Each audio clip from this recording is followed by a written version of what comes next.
मगर मैं इतना कहना चाहता हूं, आपको यह भी पूछना चाहिए कि हमारे साथ से अलग होने के बाद ही क्यों ये सारी बातें याद आती हैं।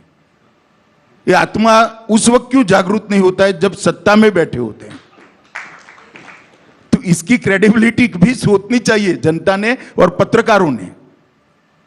अगर ये सब कुछ सही है तो वो गवर्नर थे तब क्यों चुप रहे। अमित शाह जी का मैं बहुत सम्मान करता हूं, उनसे आर्गुमेंट में नहीं पढ़ना चाहता कि उन्होंने कहा कि जो जब पावर में होते हैं तब नहीं कहते हैं। तो मैंने तो उसी दिन कहा था और प्रधानमंत्री जी ने भी मुझे आगे बोलने को मना किया और नेशनल सिक्योरिटी एडवाइज़र ने भी फ़ोन करके कहा कि सतपाल भाई आपका दो जगह मेरी वो आ गई थी, बीट मैंने दे दी थी, तो उन्होंने कहा कि अब मत बोलिए इस पर आप। मैं कहा ठीक है, नहीं बोलता। और फिर उसमें कुछ नहीं हुआ। तो मुझे इस बात का सख्त अफसोस है कि इतनी बड़ी ट्रेजेडी को हमने बहुत लाइटली लिया और शायद इसलिए कि हम उसका राजनीतिक उपयोग कर सकते थे, वो किया हमने। लेकिन आप तो एलजी थे, पुलिस और सीआरपीएफ तो आपकी तो रिपोर्टिंग करती उस समय कर रही थी। मैं एलजी नहीं था, मैं गवर्नर था फुल फ्लेजेड।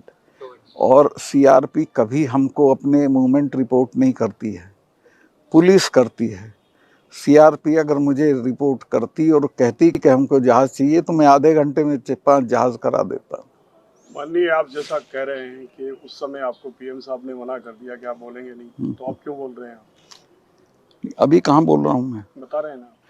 ये तो मैं तब भी बता रहा था।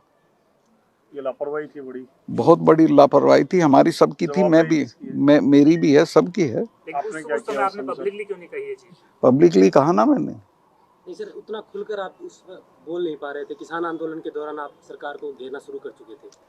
किसान आंदोलन पे तो मैं खुल के बोला, इस पे मैं इसलिए नहीं बोला कि ये नेशनल सिक्योरिटी का मामला था और अगर प्रधानमंत्री किसी भी कारण से आपको कहते हैं कि आप अब इस पे मत बोलिए तो आपको उतना लिहाज तो करना पड़ता है।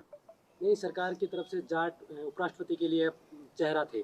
कौन? मैं कभी नहीं था, मैं कभी इच्छुक नहीं था। मुझे कहा गया था कि अगर तुम किसानों पे नहीं बोलोगे तो राष्ट्रीय बन सकते हो। मैंने कहा मुझे कुछ नहीं बनना, पर मैं किसानों पे जरूर बोलूंगा। लोग कह रहे हैं कि इस टीस में आप ना, मुझे कोई टीस नहीं है किसी भी तरह की।